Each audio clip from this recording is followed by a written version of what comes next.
What if I told you the most powerful empire the world had ever seen didn't collapse in one epic battle? It decayed, slowly, quietly, from the inside. Rome ruled nearly a quarter of the known world. Its roads stretched for over 250,000 miles. Its armies were feared across 3 continents. It built monuments that still stand today. So how does something that powerful fall? And here's the unsettling part. Some historians believe the warning signs that destroyed Rome are repeating in modern societies. To understand how it fell, we have to go back to where it began. Because Rome didn't start as an empire. It started as a village.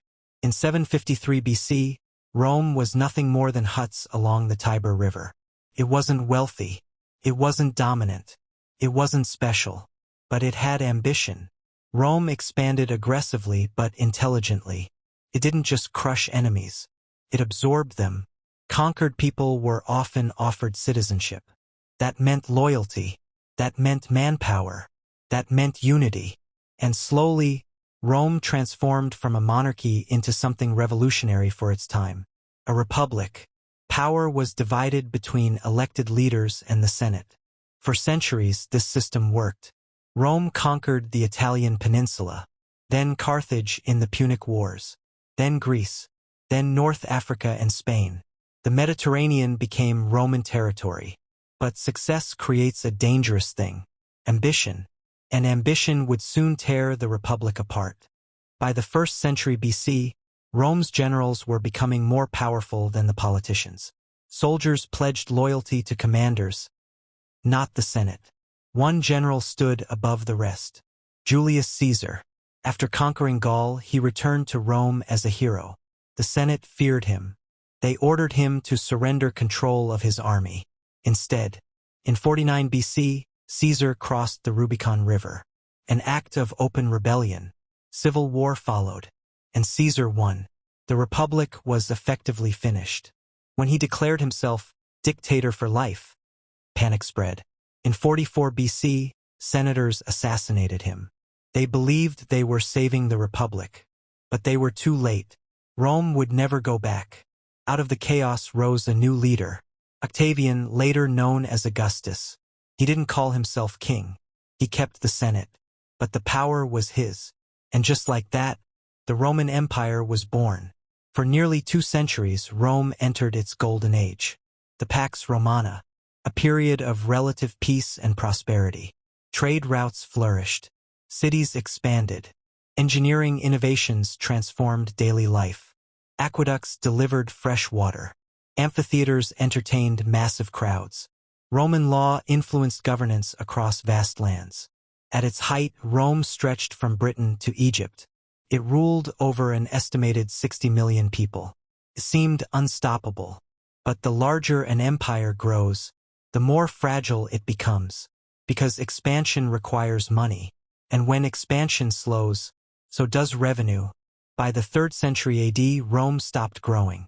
The flow of wealth from conquest dried up. Taxes increased. Inflation spiraled out of control. The political system became unstable. Between 235 and 284 AD, more than 20 emperors ruled. Most were assassinated. The military began deciding who became emperor. Civil wars drained the treasury. Confidence faded. When people lose confidence in leadership, institutions weaken.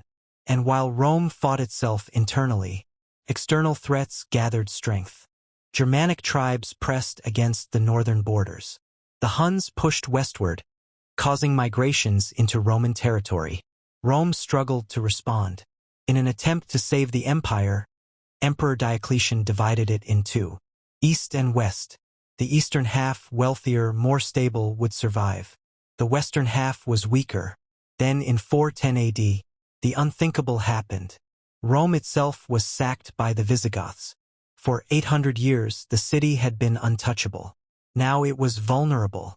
The psychological damage was immense. If Rome could fall, was anything truly secure? The decline continued. The Western Empire relied increasingly on foreign mercenaries. The treasury was exhausted. Leadership was weak. In 476 AD, A Germanic leader named Odoacer removed the last Western Roman emperor, a young boy named Romulus Augustulus. There was no dramatic final battle, no cinematic end, just a quiet removal of power. And just like that, the Western Roman Empire ended. The Eastern Empire, known later as the Byzantine Empire, would continue for nearly another 1,000 years. But the Rome that once ruled the world was gone. So why did it fall?